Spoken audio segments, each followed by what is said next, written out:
একটি ঘর বানিয়ে দিও, বলেন আমিন। মালিক তুমি জান্নাতে তোমার পাশে আমায় একটি ঘর বানিয়ে দিও। সে বিভীষিকাময়ে মহাদিনে তোমার প্রতিবেশী করে নিও। মালিক তুমি জান্নাতে তোমার পাশে আমায় একটি ঘর বানিয়ে দিও। যেদিন কেহ আসবে না কারো কোনো কাজে, যেদিন পাপী পাপের ভারে মরবে লাজে, ফুলসিরা পার হতে গিয়ে পিছলে যাবে কত পথি, আবার কেহ পুণ্য নিয়ে পার হয়ে যাবে ঠিক ঠিক। সে মহাদিনে মহাক্ষণে, সে মহাদিনে মহাক্ষণে পার করে তুমি নিও। মালিক তুমি জান্নাতে তোমার পাশে আমায় একটি ঘর বানিয়ে দিও। একটি ঘর চান্ত সবাই, একটি ঘর চান্ত যেই জায়গার মধ্যে আল্লাহ পাকের আপন কুদরত দয়া ছাড়া আর কোনো দয়া কাজ করবে না, যে জায়গার মধ্যে রব্বে কায়নাতের ছায়া ছাড়া আর কোনো ছায়া থাকবে না। এই কঠিন দিনে আল্লাহ সুবহানাহু ওয়া তাআলা যদি আপনার আমার থেকে জবানটা, কুদরতি জবানটা যদি, কুদরতি মুখটা যদি অন্যদিকে ফিরায়া নেয়, আপনার আমার মতো কপাল পোড়া হতভাগা কপাল পোড়া বান্দা আর কেউ থাকবে? বলেন থাকবে? এই জন্য আল্লাহর কাছে দোয়া চাই, আয় রব্বে কায়নাত, হায় আল্লাহ আমি তো তোমার গুনাহগার বান্দা, আমি তো তোমার এক অযোগ্য বান্দা, আমি না তোমার এক নালায়েক বান্দা। হায় আল্লাহ আপনি দুনিয়ার মধ্যে যত অপমান করেন, যত শাস্তি দেন, আমি না মাথা পেতে মেনে নেব। কিন্তু আল্লাহ দুনিয়ার মধ্যে মুসার উম্মতরা থাকবে, ঈসার উম্মতরা থাকবে, নূহের উম্মতরা থাকবে, রূহের উম্মতরা থাকবে, সব নবীর উম্মতরা থাকবে। তার সামনে আপনি না মুহাম্মদকে বেশি ভালোবাসতেন, আপনি না মুহাম্মদকে বেশি মহব্বত করতেন, আপনি না মুহাম্মদের জন্য পাগল ছিলেন। তা আমি তো ওই মুহাম্মদেরই উম্মত, আমি না আর কারো উম্মত না, এই মুহাম্মদেরই তো উম্মত। সুতরাং আপনি যদি কাল কিয়ামতের ময়দানে সবার সামনে আমাকে গুনাহগার বলে ডাক দেন, আমাকে অপমানিত করেন, লাঞ্ছিত করেন, হায় আল্লাহ বলেন না এই জায়গার মধ্যে আপনার মুহাম্মদ অর্থাৎ নবী ভালোবাসার মানুষের মান সম্মান কোথায় থাকবে? এই জন্য হ্যাঁ আল্লাহ যত অপরাধ করি দিনের গভীরে, দিনের আড়ালে করি, আল্লাহ রাতের গভীরে তো দুইটার সেজদা দিয়া মাথা থেকে মাথাটা আপনার কুদরতে পায়ে ফেলায়া দুই ফোঁটা পানি ফেলে ডাক দিয়ে আপনাকে, আল্লাহ আপনিই তো রব, আপনি তো মাহবুব, আপনি তো মনিব, আপনি তো মহিয়ান। হায় আল্লাহ দুনিয়ার মধ্যে না হয় গান্দা প্রেমে পড়ে, দুনিয়ার মধ্যে না হয় এই ভালোবাসাই পড়ে, দুনিয়ার মধ্যে না হয় সন্তানের মহাব্বতে পড়ে, দুনিয়ার মধ্যে না হয় স্ত্রীর মহাব্বতে পড়ে, আমি না গুনাহ করে ফেলেছি, আমি না অন্যায় করে ফেলেছি, আমি না অত্যাচারিত হয়েছি। হায় আল্লাহ রাতের গভীরে তো আমি তো আপনার কাছেই মাথা ঝুঁকাই, কারণ আমি তো সূরা ফাতিহার মধ্যে বলতেছি, হায় আল্লাহ আপনি না ইয়্যাকা না'বুদু ওয়া ইয়্যাকা নাস্তাঈন ইহদিনাস সিরাতাল মুস্তাকিম। হায় আল্লাহ আপনি না আমারই তো মালিক, হায় আল্লাহ আপনি না আমার আমারই রহমান। সুতরাং আপনি যদি বান্দাকে ক্ষমা করেন আপনার কোনো লাভ ক্ষতি হবে না, বান্দাকে যদি মাফ করে দেন হ্যাঁ আল্লাহ আপনার কোনো লাভ হবে না। তাই আপনার কাছে ক্ষমা চাই। হ্যাঁ আল্লাহ রাতের আধারে আপনি দিনের আলোতে রাতের আধারে যেমন করে আমার গুনাহগুলো আমার সন্তান থেকে মা থেকে বাবা থেকে যেমন করে গুনাহগুলো আপনি সবার সামনে থেকে মাহজুব করে রাখছেন, হজম করে রাখছেন, আয় আল্লাহ এই হজম রেখাই আপনি গুনাহগুলোকে মাফ করে দেন। বলেন বলেন বলেন বলেন। আরে ভাই চিনলাম না তো, কেমন রব পাইলাম, কেমন দয়ার মাওলা পাইলাম। আরে আলোচনা অন্যদিকে চলে যেতে মন চায়। বান্দা তোমাকে না কত দয়া করে বানাইছে, কত ইহসান করে বানাইছে। হায় বান্দা তোমাকে কোন মাওলা এমন পাইলো যে আমার মালিক থেকে মুখ ফিরাইয়া নিতেছে। আল্লাহ বলতেছেন আমি কি তোমাকে অনর্থক সৃষ্টি করলাম? আফাহাসিবতুম আন্নামা খালাকনাকুম আবাসা। বান্দারে আমি কি অনর্থক তোকে সৃষ্টি করেছি? আচ্ছা বল না বান্দা যে আমার দিক থেকে এমন কোন মনিব আছে যে তোর থেকে আমার দিক থেকে মাথা টানা ঝুঁকায় নিছে, আমার দিক থেকে কদমটা ঝুঁকে আনিছে, আমাকে দিনের বেলা একবারও ডাকস না, রাতের আধারে একবারও ডাকস না। বান্দা বল না কি করলে আমাকে ডাকবি, কি করলে আমার দিকে আসবি? তুই বল আমি মাওলা সব করব। সুতরাং ভাই গুনাহ তো আমিই করব বলেন, কারণ ফেরেশতাদের তো কোনো গুনাহ নেই। ফেরেশতাদের কোনো গুনাহ আছে? আরে ফেরেশতাদের গুনাহ নাই দেখি তো আপনাকে বানাইছে আমাকে। সাহাবা আজমাইন এই হাদিস যখন বলছে তখন জিজ্ঞাসা করতেছে আল্লাহ আদম কেমন বানাইছে? আদম নরমালি তো চলতো। তখন আল্লাহ বলতেছেন যে কেন বানাইছি জানো?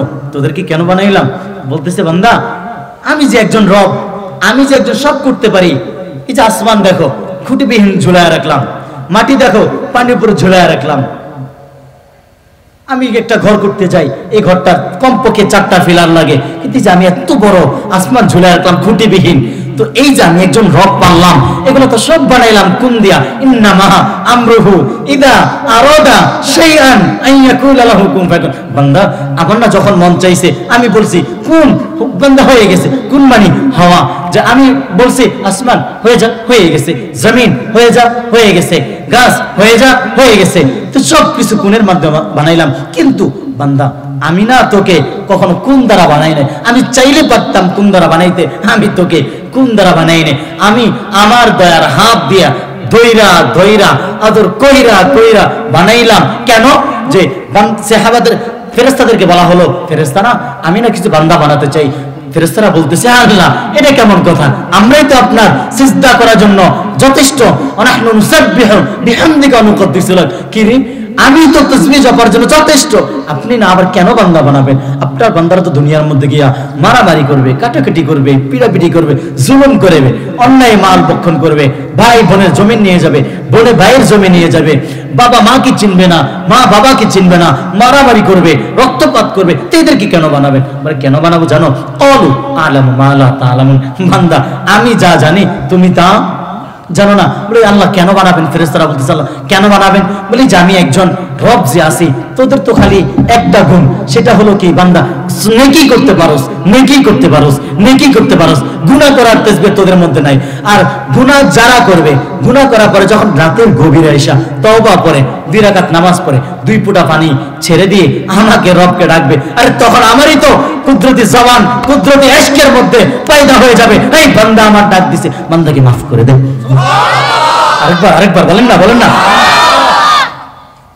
দেখেন না কি মাওলানা পাইলাম। বলছে বান্দা আরে এটাই তো আমার মহিয়ান, এটা আমার যে আমি একজন আল্লাহ, আমি যে একজন রব, এটাই তো তার পরিচয়। বান্দা গুনাহ করবে, রাতে এসে আমার কাছে মাথাটা ছেড়ে দিয়ে বলবে আল্লাহ সারাদিন অনেক গুনাহ করেছি। কারণ ফেরাউনের কথা নাম খেলা আছে না? ফেরাউনের ইতিহাস আমার বলার উদ্দেশ্য না, বলবো না আমি, কারণ আমার সময় কম। আমি আমার আলোচ্য বিষয়ে আমি চলে যাব। তো শুধু বুঝানোর জন্য বলছি ভাই, এই যে ফেরাউন নিজেও জানে তার কিছু করার ক্ষমতা নাই। জানে না? জানে না? সে নিজেও জানে। এখন দিনের বেলায় সবার কাছে ছড়ায় এই আমি রব, সবার কাছে বলে কি আমি রব, কিন্তু রাতের আধারে পাহাড়ের কাছে গিয়া সিজদার মধ্যে পইরা কয় আল্লাহ আমিও জানি আমি কিছু করতে পারবো না। কে বলে? ফেরাউন বলে আল্লাহ আমিও জানি আমি কিছু করতে পারবো না, আমি তো রবই না, রব তো আপনি। সুতরাং আমি দুনিয়া চাই না, আখেরাতে চাই। আল্লাহ বলছেন বান্দা যা, যারা দুনিয়া চাই তোদেরকে দুনিয়া দিয়ে দিলাম, আখেরাতে তোদের কিছু নেই। আর যারা দুনিয়া চায় না আমি আখেরাতে রেখে দিলাম তাদের জন্য। কাদের জন্য? মুমিন বান্দাদের জন্য। মুমিনের গুণ একটু আগে আমাদের এক মুআজ্জাজ মেহমান আলোচনা করে গেছেন। তো যখন শয়তান ফেরাউন বলতেছে আল্লাহ আমি দুনিয়া চাইতেছি, আখেরাত আমার দরকার নাই, তো কি করব? বলে আল্লাহ এই যে নীল নদের পানি চলে না, আপনি আমার কথা পানিটা দিয়ে দেন। আল্লাহ বলে যা, দিয়ে দিলাম। কথা কয় না, বলেন বলেন। আল্লাহর সাথে শিরক করতেছে, বলতেছে কি আমি রব, অথচ ওই ব্যক্তির উপরে আল্লাহ দয়া করতেছে, তার মান সম্মান কথা রাখার জন্য কি করতেছে? পানি জারি করতেছে। আরে কেমন মাওলা এটা! আল্লাহু আকবার, চিনলাম না রে যে কেমন আমরা মাওলা পাইলাম। আল্লাহ তাআলা আমাদেরকে সঠিকভাবে ইবাদত করবার তৌফিক দান করুন, আমিন। গাইমারা বাইতুস সালাম জামে মসজিদ এলাকাবাসী যৌথ উদ্যোগে আয়োজিত 2 দিন ব্যাপী তাফসীর কোরআন মাহফিলে আজকে সমাপনী দিন। আজকে সমাপনী দিনে মুআজ্জাজ মেহমান আলহাজ হাফিজ মাওলানা মুফতি আকবর হোসেন আজাদী সাহেব বারাকাল্লাহু ফি হায়াতি হযরত আমাদের মাঝে আসছেন। যথারীতি সময়ে আমাদের মাঝে আসবেন, ইনশাআল্লাহ স্টেজে আলোচনা রাখবেন। আল্লাহ তাআলা হযরতের নেক হায়াতের ভিতরে বরকত দান করুন, বলুন আমিন। গতকালকে তাফসীর করেছেন আমার শ্রদ্ধেয় চাচা, আপনাদের কাছেই আলোচনা করে গেছেন। দোয়া করছি আল্লাহ যেন চাচার শরীরকে সুস্থ করে দেন। সামনে অনেকগুলো প্রোগ্রাম আছে, যতগুলো সুস্থতার সাথে শেষ করতে পারে, বলুন আমিন। আরো আমার পাশে বসা আছেন হাজারো ছাত্রের উস্তাদ, হাফিজ গড়ার কারিগর, হাফিজুল কোরআন যাদেরকে বলা হয়, হযরত মাওলানা হেলাল আহমদ আলমগীর সাহেব হাফিজাহুল্লাহ। আল্লাহ তাআলা হযরতের হায়াতের মধ্যে বরকত দান করুন, বলেন আমিন। আর উপস্থিত আছেন অন্যান্য মেহমান, জনাব শাহাবুদ্দিন দর্জি সাহেব, আমার শ্রদ্ধেয় ভাই, খুব ভালো মনের মানুষ, ফারুক হালাদা সাহেব, মহিউদ্দিন হেলাল সাহেব, আল্লাহ ওনাদের শরীরকে সুস্থ রাখেন, বলেন আমিন। আমি এখানে আয়াতে কারিমে তেলাওয়াত করেছি, বিসমিল্লাহির রহমানির রহিম, কুল নাহবিতু মিনহা জামিআ ফাইম্মা ইয়াতিয়ান্নাকুম মিন্নী হুদা ফামান তাবিআ হুদায়া ফালা খাউফুন আলাইহিম ওয়ালা হুম ইয়াহজানুন। চলেন না একটু ভূমিকা শুনে আসি। আয়াতটা কখন নাজিল করেন, কেনই বা নাজিল করেন? আল্লাহ সুবহানাহু ওয়া তাআলা আয়াতে কারিমা নাজিল করার উদ্দেশ্য হলো আব্বাজান আদম আলাইহিস সালাতু ওয়াস সালামকে যখন বানাবেন চিন্তা ফিকির করতেছেন, সাহাব ফেরেশতাদেরকে বলতেছেন ও আমার ফেরেশতারা তোমরা একটু বসো, তোমাদের সাথে আমি মত বিনিময় করতে চাই। কে বলে? আরো জোরে বলেন না, কে বলে? মত বিনিময় করার পরে এইবার ফেরেশতারা বলতেছে আল্লাহ আপনি বলেন না কি মত বিনিময় করবেন, আমাদেরকে বলেন। আল্লাহ বলতেছে ওরে ফেরেশতারা তোমরা যে ইবাদত করো এই ইবাদত আমার ভালো লাগে না। আমি এমন একটা বান্দা বানাতে চাই যে বান্দাগুলো রাতের গভীরে আমার কাছে আসবে, আমাকে ডাকবে, আল্লাহ বলে ডাক দিবে। তোমরা শুধু নেকি করো, গুনাহ করো না, এইটা আমার কাছে ভালো লাগে না। বলে আল্লাহ কি করতে চান বুঝি না, ভালো করে বলেন। বলে আমি বান্দা বানাতে চাই। কি বানাতে চাই? বান্দা বানাতে চাই। বলে ঠিক আছে বান্দা বানাবেন। বান্দা তো দুনিয়ার মধ্যে অত্যাচার বেড়ে যাবে। ক্বালু আ'লামু মা লা তা'লামুন, আল্লাহ বলেন আমি যা জানি তোমরা তা জানো না। ঠিক আছে ঠিক আছে আল্লাহ বানান, আপনার যা ইচ্ছা তাই করার তাই করেন।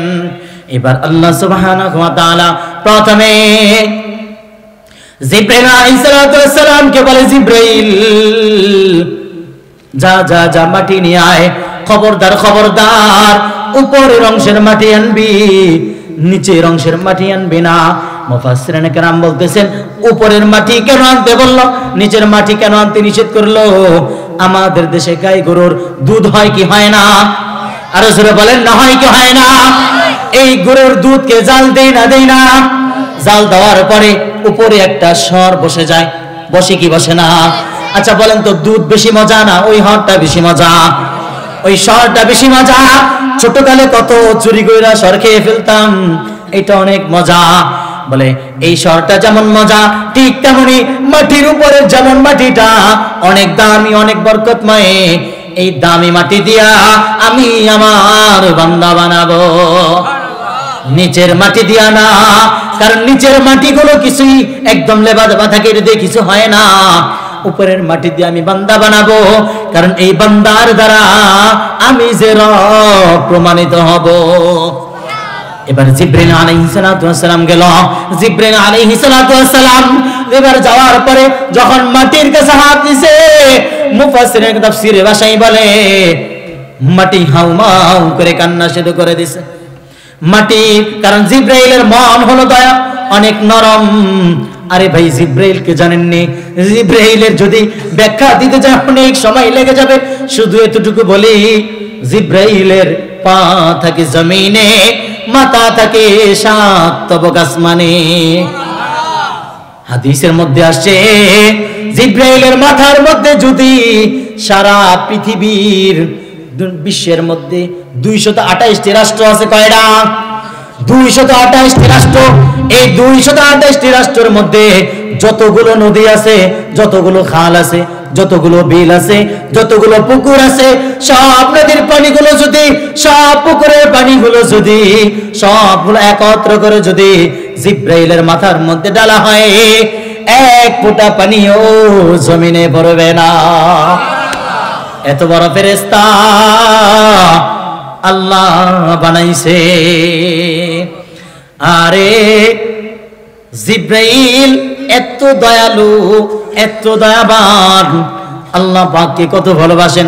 আল্লাহ জিবরাইলকে ভালোবাসে। আমার আল্লাহ পাকের একটা নাম আছে করিম, জানেননি? নাম কি? করিম। আমার বন্ধু অর্থাৎ আমাদের নবী একটা কথা বলেনি, নবীর সাথে আমার কয়টা সম্পর্ক? 4টা সম্পর্ক। 1 নাম্বার, নবী আর উম্মত হলো ছাত্র উস্তাদ। কি? ছাত্র উস্তাদ। আরেকটা হলো বন্ধু বন্ধু, আরেকটা হলো নবী আর উম্মত। এর মধ্যে আল্লাহ সুবহানাহু ওয়া তাআলা হযরত জিবরাইল আলাইহিস সালাতু ওয়াস সালামের এক নাম দিয়া দেয় করিম। আল্লাহর এক নাম করিম। আল্লাহর হাবিব মুহাম্মদ রাসূলুল্লাহ সাল্লাল্লাহু আলাইহি সাল্লামের এক নাম দেয় করিম। করিম অর্থ বুজুর্গ। করিম অর্থ কি? বুজুর্গ। এই যদি বুঝাইতে চাই তোমাদের বুজুর্গ যারা, তারা তো হয় দুর্বল। আমার জিবরাইল কি দুর্বল নেই? বলেন না না না, আমাদের বুজুর্গ হযরতে কাসিমুল খায়র, কাসিমুল খায়র, কাসিম নানতুবি। আরে উনিকে কাসিমের সানি था, जिल्ले वलीउल्लाह था। कासिम सानी था और जिल्ले वलीउल्लाह था। ओ खुदा के सरजमी में हुज्जत इस्लाम था। ओ खुदा के सरजमी में हुज्जत इस्लाम था। কাসিম নানতুবি রাহমাতুল্লাহি আলাইহি একদিন মজমার মধ্যে বৈশা আসরের নামাজের পরে এবার কথাগুলো বলে। কথা বলতে বলতে দেখে যে এক রাখাল চলে আসলো। রাখাল আয়েশা জিজ্ঞাসা করতেছে, ভাই ও মুরব্বি, আসরের নামাজ শেষ হয়ে গেছে কিনা? বলে হ্যাঁ হ্যাঁ ভাই, আসরের নামাজ শেষ হয়ে গেছে।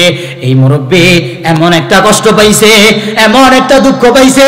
দুঃখ পাওয়ার পরে আহ বলে একটা শব্দ করছে। আহ শব্দ করার পরে এবার কাসিম নানতুবি রাহমাতুল্লাহি আলাইহি খেয়াল করলো, বুড়া যে আহ করছে, আহ করার মধ্য দিয়ে তার মধ্য থেকে একটা নূর হয়ে বাঁচতে বাঁচতে আসমানের দিকে চলে গেছে। কাসিম নানতুবি জিজ্ঞাসা করতেছে, ভাই মুরব্বি, রাখালের মতো দেখা যায়, কৃষকের মতো দেখা যায়। বলে ভাই তুমি কে? বলে আমি সাধারণ একজন কৃষক। বলে তুমি এই যে আহ শব্দ করলা, তোমার এই আহ শব্দটা আমাকে দিয়ে দাও, আর আমার জীবনের ইবাদত তুমি নিয়ে যাও। আরে কাসিম হলো দেওবন্দের যে মাদ্রাসা, স্বপ্নের মাধ্যমে জনাবে মুহাম্মদ রাসূলুল্লাহ সাল্লাল্লাহু আলাইহি ওয়াসাল্লাম আয়েশা কাসিম নানতুবিকে সীমানা দেখায়া দিছে।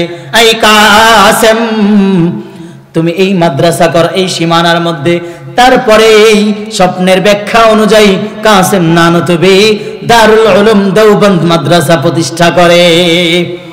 এক হাদিসের মধ্যে কোন এক রিসালার মধ্যে আসছে কাসেম নানতুবি রাহমাতুল্লাহি আলাইহি একাধিকবার আমার নবীকে স্বপ্নে দেখছে।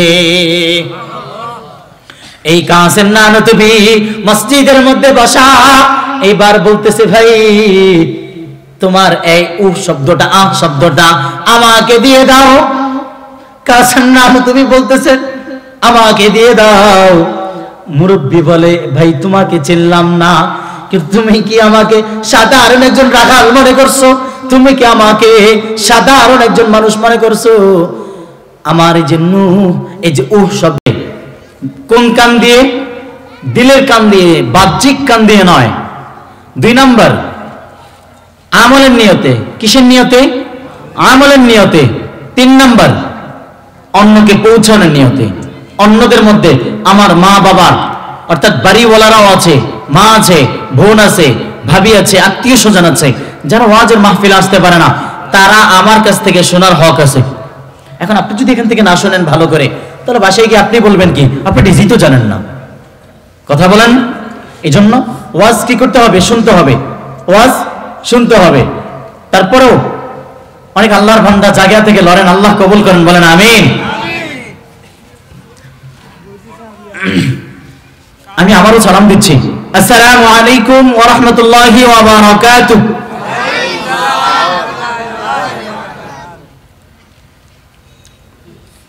আলহামদুলিল্লাহ আলহামদুলিল্লাহি ওয়া কাফা ওয়া সালামুন আলা ইবাদিহিল্লাযীনা ইসতাফা সাল্লাল্লাহু আলাইহি ওয়া আলা আলিহি ওয়া আসহাবিহি ওয়া বারাকা ওয়া সাল্লাম ওয়া বারাকা ওয়া সাল্লাম তাসলিমান কাসীরান কাসীরা خصوصا على سيد المتقين والأبرار وعلى صاحب النبي في الغار والمزار أفضل الصحابة بالتحقيق خليفة النبي بلا فصل إمامنا أبي بكر الصديق وعلى الناتك بالصواب والعادل بالكتاب إمامنا بالحق عمر بن الخطاب وعلى الناتك بالصواب والعادل بالكتاب إمامنا عثمان بن عفان وعلى صاحب الحياء وناشر الفرقان أسد الله الغالب إمامنا علي بن أبي طالب رضي الله تعالى عنه أما بعد فأعوذ بالله من الشيطان الرجيم بسم الله الرحمن الرحيم قلنا اهبطوا منها جميعا فإما يأتينكم مني هدى فمن تبع هداي فلا خوف عليهم ولا هم يحزنون صدق الله مولانا العظيم وصدق رسوله النبي الأمي الكريم ونحن على ذلك لمن الشاهدين والشاكرين الحمد لله رب العالمين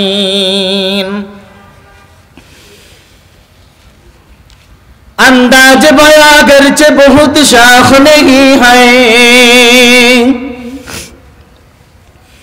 अंदाज बया गर्च बहुत शाख नहीं है शायद के उतर जाए तेरे दिल में मेरी बात, शायद के उतर जाए तेरे दिल में मेरी बात। या वसात अफलाक में तकबीर मुसलसल, या हाथुक या रोश में तस्बीह मुनाजात, या हाथुक या रोश में तस्बीह मुनाजात। ओ मजहब मर्दान खुदा गाह खुदा मस्त, ओ मजहब मर्दान खुदा गाह खुदा मस्त। ओ मजहब मुल्ला व जमादाद नबातात, ओ मजहब मुल्ला व जमादाद नबातात। ला इलाहा इल्लल्लाह, जोड़े ला इलाहा इल्लल्लाह, ला इलाहा इल्लल्लाह, ला इलाहा ला इलाहा ला इलाहा इल्लल्लाह, ला इलाहा। एक ही दानम दरी आलम के ला माबूद इल्ला हो, एक ही दानम दरी आलम के ला माबूद इल्ला हो। वला मक़सूद फिल कौनैन वला मौजूद इल्ला हो। ला इलाहा इल्लल्लाह, ला इलाहा इल्लल्लाह, ला इलाहा इल्लल्लाह, ला इलाहा इल्लल्लाह, ला इलाहा इल्लल्लाह मुहम्मदुर রাসূলুল্লাহ। কোন একজন আল্লাহর বান্দার জবান যেন বন্ধ থাকে না, ওই রব্বে কায়নাতের রব্বে দয়াময়ের শুকরিয়া জ্ঞাপন করি, সকালেই বলি না আলহামদুলিল্লাহ। এই আওয়াজ হয় না, আরো জোরে বলি না আলহামদুলিল্লাহ। গতকালকে একটা ভিডিও দেখেছিলাম, একজন আল্লাহর বান্দা তাফসীর করতেছে, তাফসীরের ময়দানের মধ্যে কোরআনুল কারীম দিয়ে তাফসীর চলে, হঠাৎ করে কণ্ঠর আওয়াজ বন্ধ হয়ে গেছে। মেরে মুহতারাম ভাইও, এটা বলার মুখ্য হলো এই কণ্ঠ আল্লাহ পাকের দেওয়া, এই জবান আল্লাহ পাকের দেওয়া। তুমি এই আল্লাহ পাকের জবান দিয়া, মুখ দিয়ে যদি আল্লাহ পাকের জবান দিয়া ওই রব্বে কায়নাতের শুকরিয়া জ্ঞাপন করতে কৃপণতা করে, খোদার কসম বলি যুবক, আল্লাহ পাক যেই কোনো মুহূর্তে যেই কোনো সময় তোমার আমার থেকে কণ্ঠটা ছিনাইয়া নিতে পারে কি পারে না? এই জোরে বলি না, পারে কি পারে না? এই জন্য দুনিয়ার নেতার পিছনে অনেক স্লোগান হয়েছে, আর নাই আর নাই। একবার চিন্তা করে দেখো মন, এই রব তোমাকে কণ্ঠ দিছে, একবারও বলে না। সারা দিনের মধ্যে কয় হাজার বার কথা বলছো, এর হিসাব আমাকে দিয়ে যাও। কসম লাগে বান্দা, তুমি যদি প্রত্যেক ঘন্টায় ঘন্টায় এই জবানের হিসাব দিতা, এমন কোন আল্লাহর বান্দা আছো যে এই জবানের হিসাব দিয়ে চলতে পারতা? আসেননি কেউ? এই জন্য ভাই, জায়গায় আল্লাহ পাকের নাম আসবে, সেই জায়গায় জায়গা মতো ওই শুকরিয়া আদায় করবো তো ইনশাআল্লাহ। এই জন্য আরো জোরে একবার বলি না আলহামদুলিল্লাহ।